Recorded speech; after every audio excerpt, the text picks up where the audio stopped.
అనుమానాలు వ్యక్తమవుతున్నాయి. రచనారెడ్డి బంధువులు మాత్రం అనుమానాలు లేవంటున్నారు. తన చెల్లి డిప్రెషన్లో ఉందని రచనారెడ్డి అన్న అంటున్నారు. ఎందుకు ఇలా చేసుకుందో తమకు అర్థం కావడం లేదంటున్నారు రచనారెడ్డి అన్న. ఎస్, మా ప్రతినిధి పెట్రిషియా దీనికి సంబంధించి పూర్తి సమాచారం అందిస్తారు.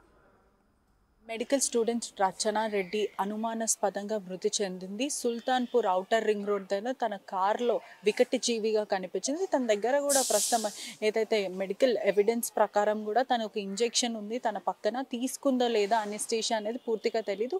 ఇది ఒక పెద్ద మిస్టరీగా మారింది. తనంతలో తను చనిపోయిందా లేదంటే ఇది ఏంటి అంటే బలం కావాలనే తనని ఎవరైనా అదే అనెస్థీషియా ఇచ్చి చంపారనేది పూర్తి వివరాలు ఇంకా తెలియనున్నాయి. తను మెడికల్ కాలేజ్ మమతా బాచ్పల్లిలో ఉన్న మమతా మెడికల్ కాలేజ్లో పీజీ చేస్తున్న మెడికల్ స్టూడెంట్. కుటుంబ సభ్యులతో ఒకసారి మాట్లాడే ప్రయత్నం చేద్దాం. అదే విధంగా అసలు తను ఎలా చనిపోయిందంటే పోలీసులు మరి కుటుంబ సభ్యులు ఇచ్చిన ఇన్ఫర్మేషన్ వరకు తనకి ఎటువంటి డిప్రెషన్ ఇలాంటివి ఏది లేదు. కానీ ఎలా చనిపోయింది అనేది పూర్తిగా ఇంకా తెలియనుంది. నవంబర్ రోజు అయితే తనకి ఎంగేజ్మెంట్ జరగడం జరిగింది లాస్ట్ ఇయర్. ఈ మార్చ్ 22 మ్యారేజ్ కూడా ఉంది అని కుటుంబ సభ్యులు చెప్తాను. ఎలా చనిపోయింది అనేది ఇప్పుడు పెద్ద క్వశ్చన్ మార్క్గా మారింది. ఒక మెడికల్ స్టూడెంట్ ఆత్మహత్య చేసుకుందా లేదంటే ఎవరైనా చంపారనేది పూర్తిగా ఇంకా తెలియదు. ఒకసారి పోలీసుతో మాట్లాడే ప్రయత్నం కూడా చేద్దాం. నెక్స్ట్ మంత్ మ్యారేజ్ ఫిక్స్ అయింది. అబ్బాయి కూడా మంచి అబ్బాయి. సో కొన్ని చిన్న చిన్న ఇష్యూస్కి మా చెల్లె కొంచెం పొజిటివ్నెస్ కొంచెం ఎక్కువ. ఆ పని కొంచెం లేట్ అయినా ఇదైనా కానీ అది ఇది కొంచెం ఎక్కువ స్ట్రెస్ తీసుకోవడము ఇవన్నీ చేస్తుంటుంది. బాగా బ్రిలియంట్ స్టూడెంట్, చాలా మంచి ఆలోచిస్తుంది. కానీ ఎందుకు ఇలాంటి డిసిషన్ తీసుకుందో మేము ఇప్పటికీ జీర్ణించుకోలేకపోతున్నాము. మా సైడ్ కానీ మేము ఎటువంటి ప్రెజర్ ఇచ్చలేదు, అటు కానీ ఎటువంటి ప్రెజర్ లేదు. కానీ ఇప్పటిదాకా హ్యాపీగా ఉంది. హ్యాపీగా అన్ని ఏవి ఈవెంట్స్ ఎక్కడెక్కడ ప్లాన్ చేసుకోవాలి అన్నీ ప్లాన్ చేసుకున్నాము. ఆల్ ఆఫ్ సడన్ ఎందుకు ఈ డిసిషన్ తీసుకుందో మాకైతే అర్థం అవ్వట్లేదు. అంటే ఇటీవల తనకి ఎంగేజ్మెంట్ జరిగిందండి? ఎంగేజ్మెంట్ అవ్వలేదు, మార్చ్ 2nd ఉంది ఎంగేజ్మెంట్ ఉంది. అంటే ఈ లోపే ఎందుకు ఇలా జరిగింది? పొజిటివ్నెస్ కొంచెం. అంటే ఏ విధంగా ఏ విధంగా అంటే అది పొసెసివ్నెస్ మీన్స్ ఫ్యామిలీ మొత్తం ఆమె కంట్రోల్ ఉండాలనేది, వర్క్లు తొందర అవ్వట్లేదని కొంచెం డిప్రెషన్లో పోయి ఆమె ఎందుకంటే ఎటువంటి ప్రాబ్లమ్స్ లేవు, పర్సనల్ లైఫ్లో లేవు, ఫైనాన్షియల్ ప్రాబ్లమ్స్ లేవు, ఏం లేవు. అంటే ఎలా చనిపోయిందని చెప్తున్నారు డాక్టర్? ఆమె వాంటెడ్గా ఇంజెక్షన్ తీసుకుంది. ఎవరి మీద అనుమానం లేవు, ఎటువంటి డౌట్స్ లేవు. వెళ్లే ముందు కూడా హ్యాపీగానే వెళ్ళింది. డిప్రెషన్ అంటే ఎట్లా, ఏ విధంగా ఉంటుంది? వర్క్ స్ట్రెస్ కానీ అవన్నీ అలా ఉంటూ అంటే ఇన్ ద సెన్స్ షాపింగ్ అంటే తను ఖమ్మంలో చదువుతుంది.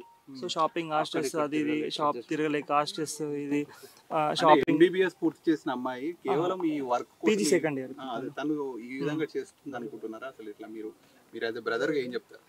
ఇండివిజువల్గా చాలామంది లైక్ సమ్ అన్నోన్ కండిషన్స్ వల్ల సూసైడ్ చేసుకుంటున్నారు.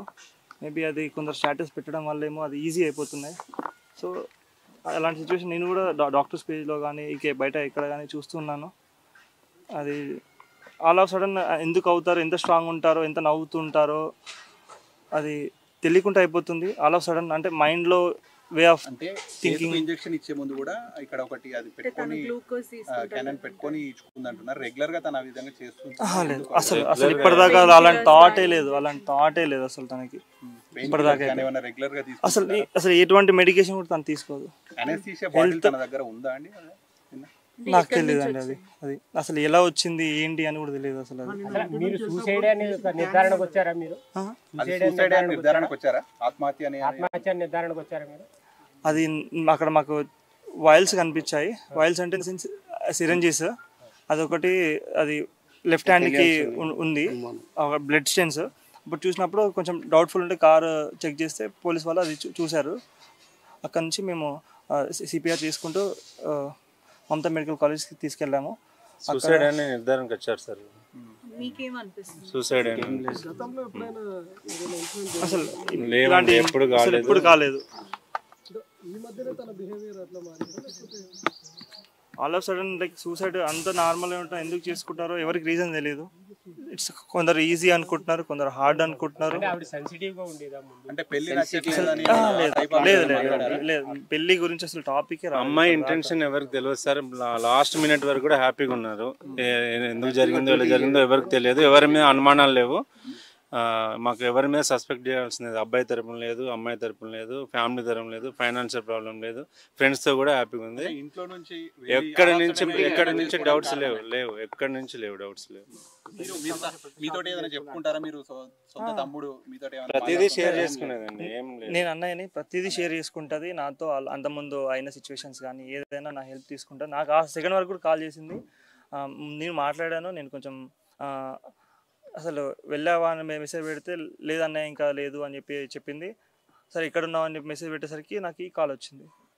ఏమని చెప్పారు? ఈ విధంగా జరిగింది. ఏం మాట్లాడారు ఇంట్లో కానీ మీతో కానీ? లాస్ట్ కాల్ నేను కొంచెం మోటివేషన్ ఇచ్చాను. డ్యూటీకి వెళ్ళు, కొంచెం వర్క్ ఫీలింగ్ సాడ్ కదా.